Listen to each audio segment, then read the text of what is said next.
A paz do Senhor, irmãos e amigos da Palavra de Deus.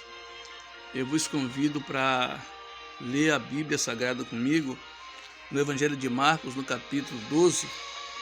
Marcos capítulo 12, Marcos capítulo 3, versículo 14. Marcos 3, versículo 14. Isso aqui é a escolha dos 12 discípulos de Jesus. Diz assim, ó.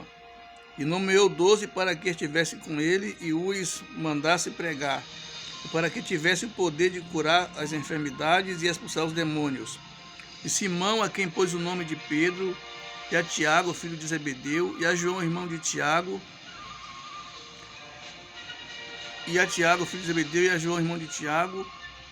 os quais pôs o nome de Barjonas, que significa filho do trovão, e André, Filipe, Bartolomeu, Mateus, Tomé, Tiago, filho de Alfeu, e Tadeu, e Simão Zelotes, e Judas Iscariotes, o que o entregou. Então aqui Jesus escolhe os 12 discípulos. Jesus tem 30 anos de idade e vai começar a sua missão de resgate da humanidade para Deus, de retornar o homem para os céus e para a vida eterna. Jesus começa a pregar: arrependei-vos, porque é chegado a vós o reino dos céus.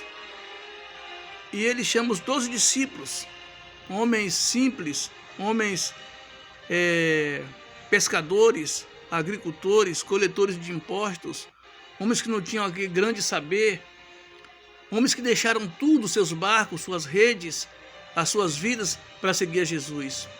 E eles vão viver coisas agora extraordinárias, coisas excepcionais, coisas maravilhosas, emoções incríveis e aprendizados. Eles vão ver coisas que eles jamais imaginariam de ver estando com Jesus. Eles fizeram escolhas maravilhosas.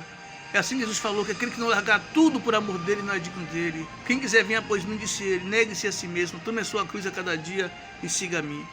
Então eles começam a evangelizar, e os discípulos agora vão ver surdo ouvir, cego enxergar, leproso ser purificado, paralítico andar, e morto ser ressuscitado, e as pessoas receber a pregação do Evangelho, a mensagem do Evangelho. Eles vão ver que Jesus vem chamar os abatidos, os sofridos, os pequenos. Eles vêm chamar as pessoas com problema, não discriminar ninguém. Ali havia uma falta de amor, uma divergência com os samaritanos por um problema político do passado e por uma profanação do templo. Os samaritanos, que era a capital de Israel, não se davam com os judeus.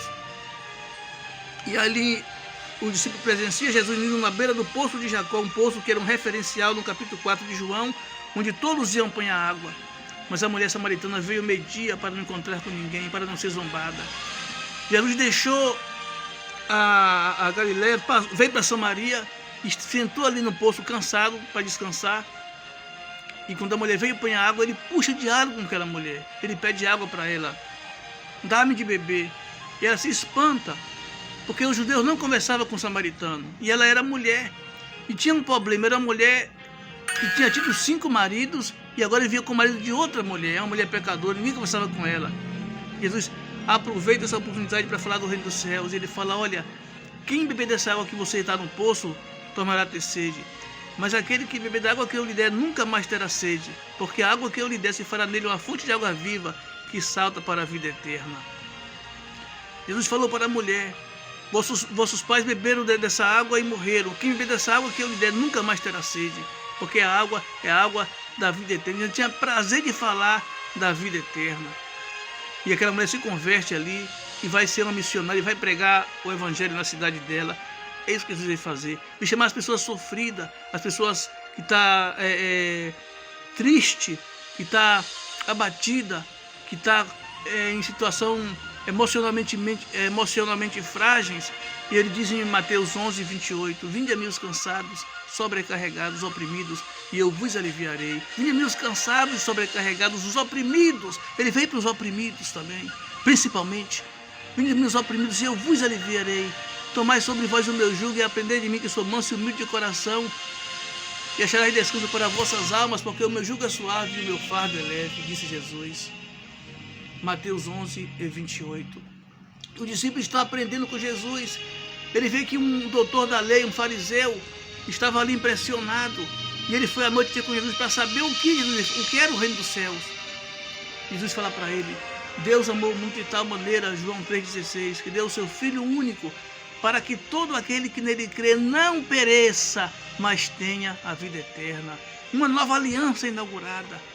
Agora, Jesus veio trazer para a humanidade uma coisa que ele não tinha conhecimento nem esperança: a vida eterna. Ele diz: eu vim para que tenham vida e tenham com abundância. Eu vim para que vivam e vivam eternamente. Em João 5,24 ele fala: haverá um dia que os mortos ouvirão a voz do Filho do Homem, e os que ouvirem sairão dos sepulcros e viverão, e se levantarão e ressurgirão para a ressurreição. Os que fizeram o bem ressurgirão para a ressurreição da vida. Essa é a nova mensagem que os discípulos estão vendo Jesus fazer. Estão vendo coisas impressionantes e extraordinárias. Ele vê Jesus no capítulo 11 de João, ir na casa de Marta e Maria. E Lázaro, o irmão de Maria e Marta, estava morto há 4 dias. E colocaram num sepulcro com uma grande pedra em cima, porque não havia cemitério. Cada um tinha o seu sepulcro. E havia uma grande pedra. E quando Jesus chega ali, Marta falou: Senhor, já cheira mal porque é de 4 dias. Jesus falou: tira aí a pedra. E Jesus orou. Jesus disse: quem crê em mim, ainda que esteja morto, viverá. E mais uma vez ele confirma que ele veio fazer a sua missão: resgatar alguém para viver para sempre, infinitamente com Deus. Ele diz: tira a pedra, Marta. E quando tira a pedra, ele ora a Deus: Pai, eu sei que tu sempre me ouves, mas falo assim por causa da multidão, para que creia que tu me enviaste. E tendo dito isso, ele clamou com grande voz: Lázaro, saia para fora. E aquele defunto saiu 4 dias de morto, saiu vivo e andando, e foi reintegrado à sua família. Então o discípulo está aprendendo que diante de tudo aquilo, Jesus é perseguido pelas autoridades, pelos religiosos. Foi pelos religiosos, os fariseus, os saduceus e principalmente os sacerdotes que cuidavam da expiação do pecado do povo. Eles deliberaram em matar Jesus. Eles julgavam e condenavam as pessoas. E no capítulo 8 de João, eles capturaram uma mulher supostamente em pecado. Colocaram no meio de Jesus, cada um com uma pedra na mão, e falou para Jesus: essa mulher estava em pecado. E Moisés mandou na lei dele que esta seja apedrejada.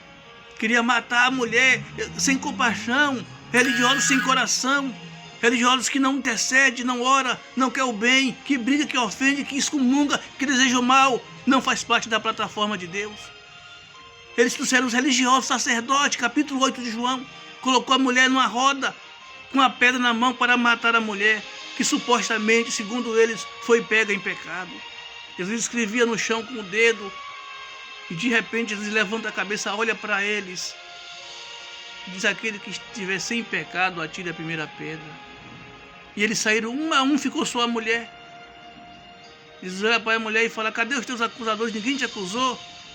Ela diz: ninguém, Senhor. Jesus fala para ela: nem eu tampouco te acuso. Vá em paz e não peque mais. A chance está aí. A mulher foi salva, foi perdoada. Para quem quer renunciar ao pecado, quer largar o pecado para viver com Deus, para amar a Deus. Deus veio quebrar paradigma. Ele veio ensinar o amor. Ele ensinou coisas que eles ouviram que ninguém jamais eles haveria ouvido. Jesus falou.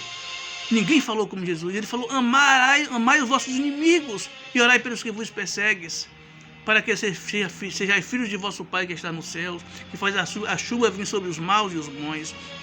Então, os discípulos estão aprendendo valores extraordinários.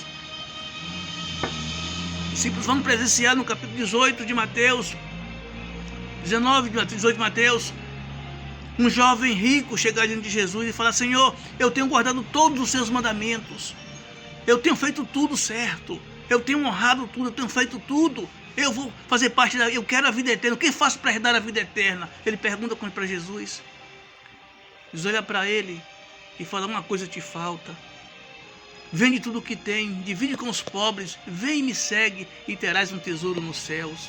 E aquele jovem sai triste, dá as coisas para Jesus, vai embora. E Jesus olha para os discípulos e diz que dificilmente entrarão no céu os que confiam na riqueza, os egoístas, os que acumulam na terra e não dividem, não ajudam.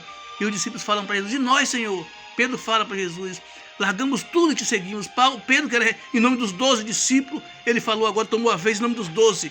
Nós largamos nossos barcos, nossas redes, nossas casas, nossos bens, nosso emprego e te seguimos. E ele falou: qualquer que largar tudo e me seguir receberá nessa vida 100 vezes mais, e no porvir a vida eterna. É a vida eterna que ele veio trazer.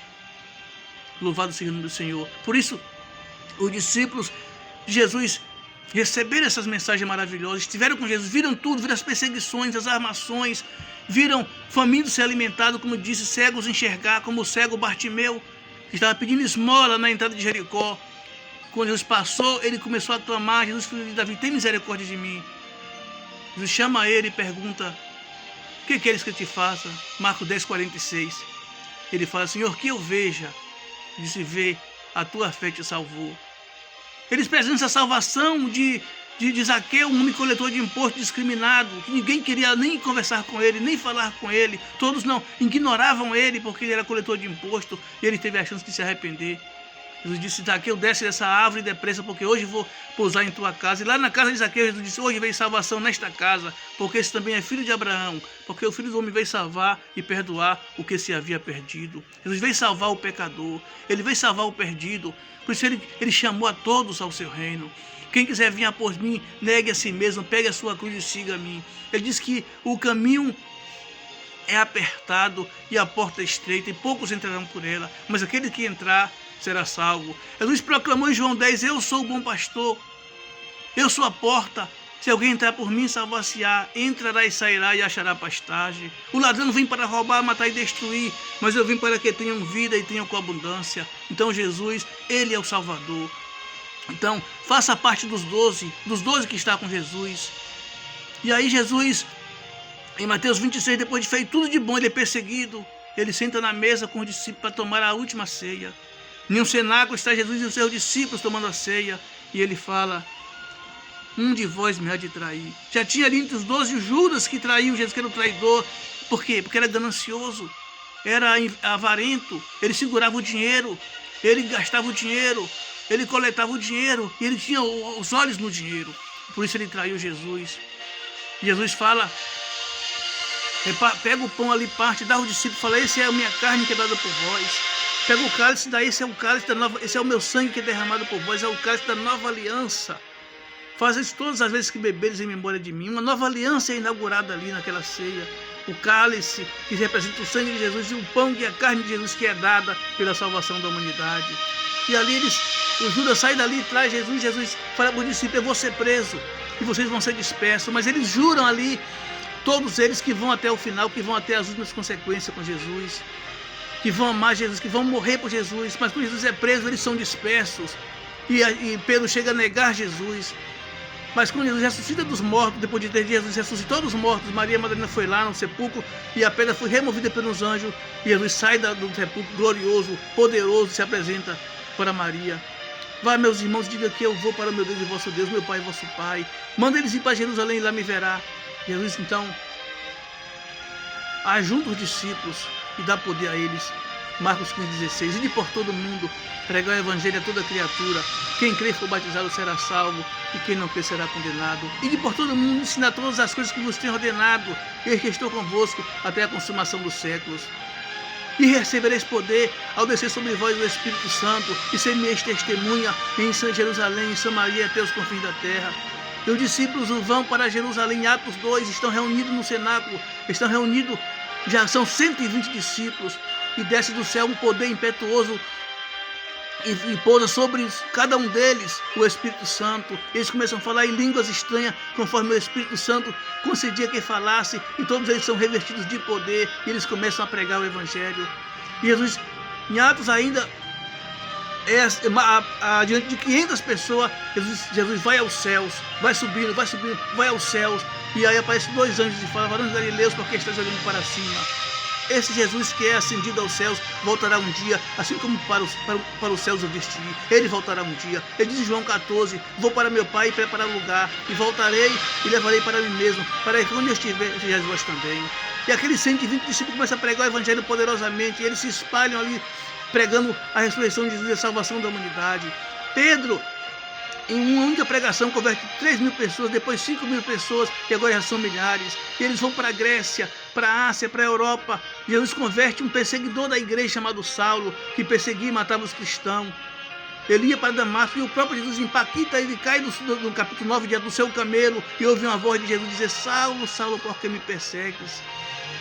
vai e será dito, por que convém fazer? Tu será para mim um vaso de honra, um vaso de bênção. E Saulo começa a pregar o evangelho é espalhado por toda a terra, por todo o mundo. O evangelho vai para a Europa, vai para Roma. E em Roma eles enfrentam ferozes perseguições. Paulo e Pedro são mortos em Roma. Pedro é crucificado de cabeça para baixo e Paulo foi decapitado. E ali os irmãos ficavam nas cavernas, nas catacumbas, por baixo de Roma, onde eles viviam escondidos nos montes, homens dos quais o mundo não era digno, perseguidos, jogados nas arenas, sendo mortos, assassinados pela palavra de Deus. Depois depois de 200 anos, o imperador Constantino se converte e traz as idolatrias, e vem os clérigos, o Papa, e cria o tribunal da Inquisição e persegue ferozmente a igreja. A igreja é perseguida de forma total, os irmãos são mortos, mas aí vem Lutero com a 1517, prega as suas 95 teses contra as vendas de orações, a venda de indulgência, é perseguido, mas assina-se a lei da consciência, a liberdade de consciência de adorar a Deus segundo a sua vontade. Então hoje os cristãos são perseguidos no mundo inteiro. Os cristãos são mortos no Oriente Médio, na Arábia Saudita, na Nigéria, também na África são mortos, lá no Iraque, no Irã, na Índia, na China, no Japão, em todo o mundo. Esse grande exército que eram 12, agora são milhões e milhões, e você faz parte desse exército de Deus, que estão pregando o evangelho e que vão morar nos céus. E muitos com a própria vida, como os cristãos em Roma, que eram jogados nas arenas e mortos por animais ferozes, mas morriam honrando a fé de Cristo, honrando a fé em Deus. Cristãos que eram perseguidos pela Inquisição, torturados e mortos, acusados de bruxaria, enterrados vivos, perdendo seus bens, queimados em fogueiras, queimado Bíblias pela Inquisição. Eles não esmoreceram, conseguiram ir até o fim a honrar o nome de Jesus, que morreu por nós para nos dar salvação. E a recompensa é a coroa de glória.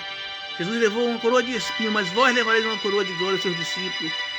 Recebereis um corpo incorruptível, um corpo de glória, um corpo eterno, vida infinita, vida eterna com Cristo. Isso que ele veio trazer.